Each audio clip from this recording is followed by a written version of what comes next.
চেকটা এনক্যাশড হয়ে যাবে। পরশুদিন আমরা সবাই ওই বাড়িতে যাব আনন্দ নিকেতনে। তখন কিন্তু আপনাকে বাইরে বাক্স প্যান্টরা নিয়ে দেখতে চাই। আপনি এক হাতে আমাকে বাড়ির চাবি দেবেন, এক হাতে আমি আপনাকে পে অর্ডার দেবো, আর আপনি সেখান থেকে বিদেয় হবেন। কিন্তু আপনাদের তো আমি ট্রাস্ট করি না, না এটা যে একটা ট্র্যাপ কিনা সেটা কি করে বুঝবো? আমি তো বুঝতে পারছি না। আরে বাবা, আপনি এত কিছু বোঝেন আর এইটুকুনি বুঝতে পারছেন না? আপনি বিক্রেতা, আমি ক্রেতা। আপনার একটা বাড়ি আছে বিক্রি করার জন্য, আর সেই বাড়িটা আমি কিনতে চাই। আচ্ছা নির্মল, তোমার ওই বাড়িটা দেখে সময় নষ্ট করার কোনো মানেই হয় না, বুঝলে? না না, আমি আর দেখতে যেতে চাইছিও না। তবে ম্যাডাম একটা ব্যাপার, এই পুরো বিষয়টা আপনাকে 1.5 কোটিতে সেটেল করতে হবে। অত বড় একটা দোতলা বাড়ি আমি কোনোভাবেই 2 কোটির কমে বেচবো না। আচ্ছা জুট ম্যাডাম, আপনি একটু দয়া করে বলবেন আপনার কোন পূর্বপুরুষ ওই বাড়িটা তৈরি করেছিল? হোয়াট? ওট না, সিম্পল তো। মানে আপনি একটু বলুন না, মানে আপনার বাবা বানিয়েছিলেন না ঠাকুরদা? মানে এমন করে 2 কোটি টাকা বলছেন যেন এটা আপনার পূর্বপুরুষ আপনাকে দিয়ে গেছে, তাই না? পেয়েছেন তো শাশুড়ি মায়ের মাথায় হাত বুলিয়ে, আবার এত টাকা হাঁকছেন কেন আমি বুঝতে পারছি না। শুনুন, আমি না এত বাড়তি কথা শুনতেই চাই না। বাড়িটা যখন আমার, তখন আমি ডিসাইড করব। ওই বাড়ি কিন্তু আপনাকে বিক্রি করতে দেবো না। আপনি পারবেনও না কাউকে বিক্রি করতে। যখনই আমি জানতে পারবো ওই বাড়িটা কেউ কিনতে এসেছে, আমার লোক গিয়ে কিন্তু জানিয়ে আসবে সেই ব্যক্তিটিকে আপনার দোতলায় ভোগ দখলের ব্যাপারটা। শুনুন, 1 টাকাও কিন্তু পেতেন না যদি আমরা কেস করতাম। সিভিল কেস বছরের পর বছর চলবে। আমাকে নির্মল বললো যে করতে না, তাই ব্যাপারটা মিটমাট করে নিচ্ছি। একটু কৃতজ্ঞতা দেখান আর বলুন বাড়িটা বিক্রি করবেন কিনা। আপনি কিনবেন তো? হ্যাঁ শিওর, আমি কিনবো। আপনি আমাকে বলুন যে আজকে কত অ্যাডভান্স করতে হবে আপনাকে, আর দলিলপত্রগুলো দিন। দলিল? আমি আপনাকে দলিলটা দিয়ে দেব, আর আপনি যদি আমাকে টাকাটা না দেন তখন? সে অশিক্ষিতের মতো কথা বলছে। আমি তো লেখাপড়া জানা আমি। আপনি জানেন না একটা সেকেন্ড দলিল তোলা যায়? শুনুন, ওই দলিলের বিনিময়ে আজকে আপনাকে 50% অ্যাডভান্স করছি। 3 দিন বাদে বাড়িটা হ্যান্ড ওভার নেব পে অর্ডার দিয়ে। ক্লিয়ার? আরে জুন ম্যাডাম, আপনি দাঁড়িয়ে রইলেন কেন? বসুন না। আচ্ছা ঠিক আছে, ঠিক আছে, বসতে হবে না। আমি শুধু ভাবছি কি কপাল আপনার, কিছু না করি 1.5 কোটি টাকা পেয়ে যাচ্ছেন। 1.5 কোটি? আমি তো একটু আগেই পরিষ্কার করে বলে দিলাম যে অত বড় বাড়ি আমি 2 কোটি টাকার নিচে বেচবো না। আশ্চর্য, যে জিনিসটাই আপনার নয় তার জন্য কেন আপনি 2 কোটি টাকা ডিমান্ড করছেন? তার থেকে আমরা যেটা ঠিক করেছি, আপনি 1.5 কোটিতে বাড়িটা সেটেল করুন। আর ধরুন আমরা যদি এখন পুরো ব্যাক আউট করে যাই, তখন কি হবে?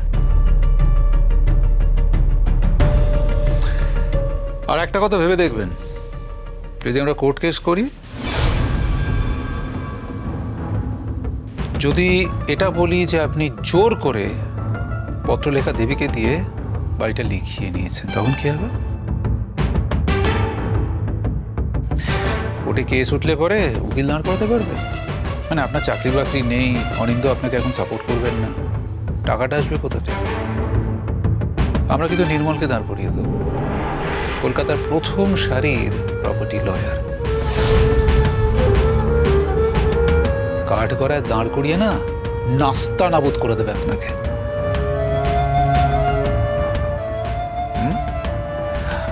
অতএব যেটা বলা হচ্ছে সেটা করুন। আপনারা কি আজকেই আমাকে 50% দিয়ে দেবেন? হ্যাঁ, আজকে ওনাকে আমরা একটা 50% অ্যাডভান্স করে দিই। ম্যাডাম, 1.5 কোটি টাকার 50% 75 লাখ টাকা, সেটা আপনাকে দিয়ে দিচ্ছি। মিস্টার রোহিত সেন, আমি খুব ক্লিয়ারলি একটু আগে বলেছি যে 2 কোটি টাকার নিচে আমি ওই বাড়ি বিক্রি করব না। 2 কোটি টাকা হচ্ছে আপনার আস্কিং প্রাইস, আমার অফার প্রাইস হচ্ছে 1.5 কোটি টাকা। এবার 1.5 কোটি টাকার মধ্যে যদি আপনি বাড়ি বেচতে চান, ওয়েল অ্যান্ড গুড, আর না হলে অ্যাডভান্সটা হাতে পাই। নির্মল, আমরা তাহলে ওনাকে একটা 75 লাখ টাকা চেক লিখে দিই। চেক, সেই চেক যে ক্যাশ হবে তার কি গ্যারান্টি? অবাক হয়ে যাই, রোহিতবাবু ইনি নাকি কর্পোরেটে চাকরি করেছেন বহু বছর। আপনি জানেন না জুন ম্যাডাম যে চেক বাউন্স করাটা একটা ক্রিমিনাল অফেন্স? আপনি তো যে কোনো সময় ডিল থেকে ব্যাক আউট করতে পারেন। এনিওয়ে, আমি নির্মল বাবুকে একটা কথা জিজ্ঞেস করতে চাই, সেটা হলো যে বাড়িতে আমি কি থাকতে পারবো? বাড়ি বিক্রিও করবেন, আবার বাড়িতে থাকবেন, টাকাও নেবেন, আবার বাড়িতে থেকে ছড়িয়ে ঘোরাবেন। দেখি মামার বাড়ির আবদার নাকি? Mister Rohit Sen, that is none of your business. আমি আমার বাইরের সঙ্গে কথা বলছি, একটা রুম যদি এই বাড়িতে রেখে দেওয়া যায়। কেন বলুন তো? আমি তো পুরো বাড়িটাই কিনছি, আমি তো পার্সিয়াল কিনছি না। তো একটা রুম আপনার জন্য রেখে দেবো আমি বুঝতে পারছি না। না, আসলে কি বলুন তো, মানে নতুন অ্যাকোমোডেশন পেতে আমার তো একটু টাইম লাগবে। আপনি তো কর করে 1.5 কোটি টাকা পেয়ে যাচ্ছেন, এখন তো 5 স্টার হোটেলেও থাকতে পারে। বা লেডিস হস্টেল বা মায়ের বাড়ি, মানে মা আছেন তো আপনার।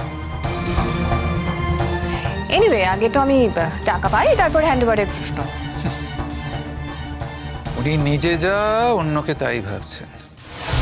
বেশ, ঠিক আছে, আমরা আপনাকে একটা 50% চেক লিখে দিচ্ছি, হাই ভ্যালিউ চেক। ব্যাংকেও জানিয়ে দিচ্ছি কালকের মধ্যে আপনার অ্যাকাউন্টে অ্যামাউন্টটা ট্রান্সফার হয়ে যাবে। তাহলে স্বস্তি তো? আর একটা কথা মনে রাখবেন, আপনি আমাদের উপর বিশ্বাস রাখতে পারলেন না, কিন্তু আমরা আপনার দলিলের উপর বিশ্বাস করে 75 লাখ টাকার চেক কিন্তু লিখে দিচ্ছি। এই বিষয়টা একটু অ্যাপ্রিসিয়েট করুন। নির্মল বাবু, আমি জানতে চাই যে বাড়িটা আপনি কিনছেন তো? আরে ম্যাডাম, আপনি তো আম খাচ্ছেন, আম খান না। আম গাছে কটা ডাল ছেড়ে গুনতে যাচ্ছেন কেন? আর তাছাড়া ধরুন উনি কিনলেন না আমি কিনলাম, তাতে কি আপনার আপত্তি আছে? না, কিন্তু কেন? উনি তো বলছেন যে উনি কিনবেন। সে তো আমি এখনো বলছি। আমি তো এটা বুঝতে পারছি না আপনি বারবার এই প্রশ্নটা করছেন কেন? আসলে অনেক কমপ্লিকেশন আছে, আপনি জানেন না, কিন্তু আছে। আমি বলি কমপ্লিকেশনসগুলো। মানে না না, এই যে কমপ্লিকেশনসগুলোর ব্যাপার আপনি বলছেন, আমি বলি নির্মলকে কি কি কমপ্লিকেশনস আছে। কয়েকটা বলেছি অবশ্য, কিন্তু আপনার তো কমপ্লিকেশনসটা চটি বই না, অমনিবাস। মিস্টার রোহিত সেন, আমি অনেকক্ষণ ধরে লক্ষ্য করছি যে আপনি আমাকে অকারণে অনেকক্ষণ ধরে ইনসাল্ট করছেন। এনিওয়ে, কোথায় সই করতে হবে বলুন। নির্মল, সব রেডি তো? হ্যাঁ, আমার সব রেডি করা আছে। তুমি এই ব্যাপারগুলো ভালো বুঝবো, না সাথে ডিল করো না প্লিজ। হ্যাঁ ম্যাডাম, আপনি প্লিজ বসুন, আমার বয়ান রেডি আছে। চেক বুকটা দাও। হ্যাঁ, তুমি চেকটা রেডি করো মেন টাইম। হ্যাঁ, বা আপনারা তো খুব প্রম্পট, একেবারে সবকিছু রেডি করে আমাকে রেখেছেন। মিস জুন গুহ আসছেন, মাস্টার প্ল্যানটা রেডি না করে আপনার সাথে ডিল করি, অতটা মূর্খ আমরা নই। ম্যাডাম, আপনি দলিলটা একটু দিন please.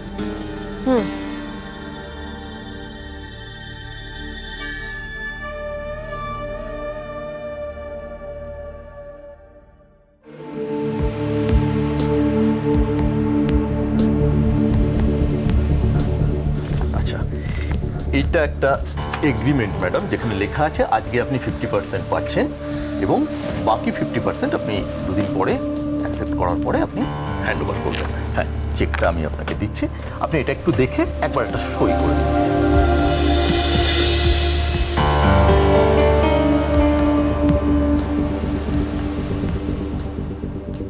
Thank you so much madam. Cheque দেখে নিন। Thank you. ঠিক আছে, চেক যখন। এ কি, চেকে তো রোহিত সেনের নাম লেখা। আপনার নামটা তো ঠিক আছে। শুনুন, টেকনিক্যালি টাকাটা আমি ওকে ধার দিয়েছি, কিছু বলার নেই তো আপনার? নাকি বাড়িটা আপনি কিনছেন? আপনি একটা কাজ করুন না, আপনি একটা লিস্ট তৈরি করুন না, আপনি কাকে কাকে বাড়িটা বিক্রি করবেন না। লিস্ট আছে কি আপনার কাছে?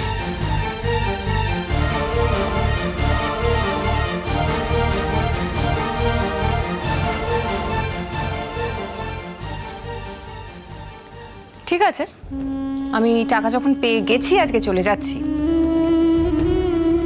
কিন্তু মিস্টার রোহিত সেন, ভবিষ্যতে যদি আমি কোনো প্রবলেমে পড়ি আমি কিন্তু কাউকে ছেড়ে কথা বলবো না।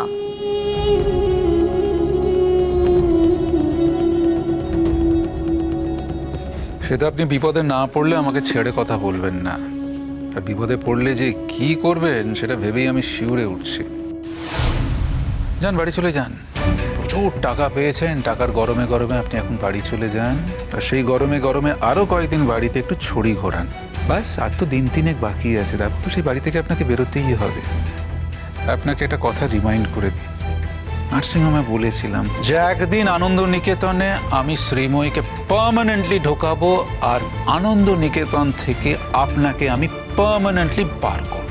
আর যেটা করলাম সেটা হচ্ছে প্রথম পদক্ষেপ। জিতলাম তো? যান, এবার বাড়ি যান। নমস্কার।